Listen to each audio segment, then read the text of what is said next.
fish can be an easy solution to algae.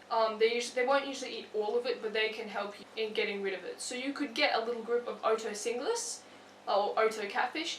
They are very good. You just get a little group of them and they'll go around the tank, eat up heaps of the algae, but you also got to make sure you feed them other things, because they can't just live off of algae. Another really great one would be clown plecos. So clown plecos are a lot smaller than bristlenose plecos, which bristlenose plecos can live in small tanks, but not like small tanks like nano tanks. They will need a tank probably like 50 litres and above, whilst clown plecos don't need a tank as big because they're a lot smaller.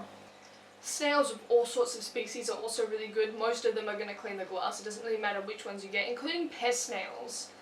Pest snails can easily get out of hand. Like in this tank here, there is heaps and heaps of snails, and that's because I'm constantly always feeding that tank because of all the babies. And yes, snails can become a problem pretty fast, but if you have an aquascape fish tank and you only feed it when necessary, balanced tank and everything, your snails shouldn't overpopulate too much. Snails can be good for almost any sized tanks. They'll just sit there and they'll slowly go along the glass. They basically just don't kill anything, unless it's an assassin snail which eat other snails, which can be a good solution to a pest snail problem. Now, so one of the fish you might be surprised by are actually mollies.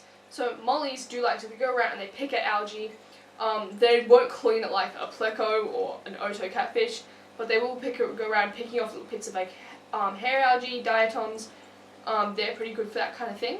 And another one, which is like the mollies, is the guppies, which they are sort of like a little extra that I just decided to add on, because when I'm in bed, because at the moment all my fish tanks are in my bedroom and stuff, so I'll just lay down and you look into the tank because some of my lights are uneven, so I just cover up this tank with a blanket at night, but you can still see the bottom, and they just sit there and they just munch at the algae growing off all the wood. There's a bit of black beard algae, and they will just go and they will just munch at it, rip tiny pieces off, and they do that pretty well. The algae that's like flat and just like is on the glass, they'll have a hard time nipping at, but algae that like puffs up, like the fuzzy algae, grass algae sometimes, they will munch off of that.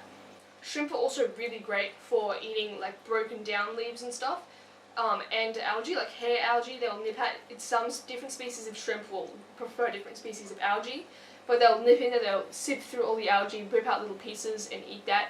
They'll eat decaying plant matter, they'll eat uneaten fish food and stuff, which is good because the uneaten fish food will break down into ammonia, nitrate, and that becomes plant food. And if you don't have enough plants to eat all that extra nutrients, then the algae is going to use up that nutrients because it's a plant. So the algae is then going to grow everywhere and go out of control if there is too much nutrients. Whilst if you have shrimp or other little bottom feeders, like plecos and a lot of the other fish I've listed, they'll eat up a lot of that food. Algae eating fish can make a big difference for your aquarium.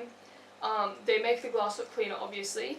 They're often very hardy too, so you have this hardy fish that just helps you clean up the aquarium. Don't expect them to eat it all because, like imagine your house was made of food, you probably wouldn't be able to eat it all. You also need to make sure that you give these fish what they need, so they won't just feed off of algae, and the remains from other fish usually isn't enough. So you can feed them flake foods, vegetables, pellets, all the other things that you'd usually feed regular fish, you can just feed to them, and they'll snack off of that.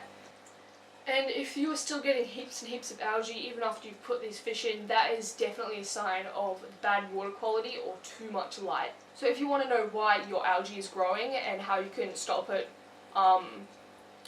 without having to get your hand in there and scrub it out, or without fish, there are other things like lighting and putting plants in and stuff. I've actually got a video on that. Go watch that here. And no, I'm not wearing blush, my face is just always red. So please consider liking and subscribing, and I'll see you guys in the next video.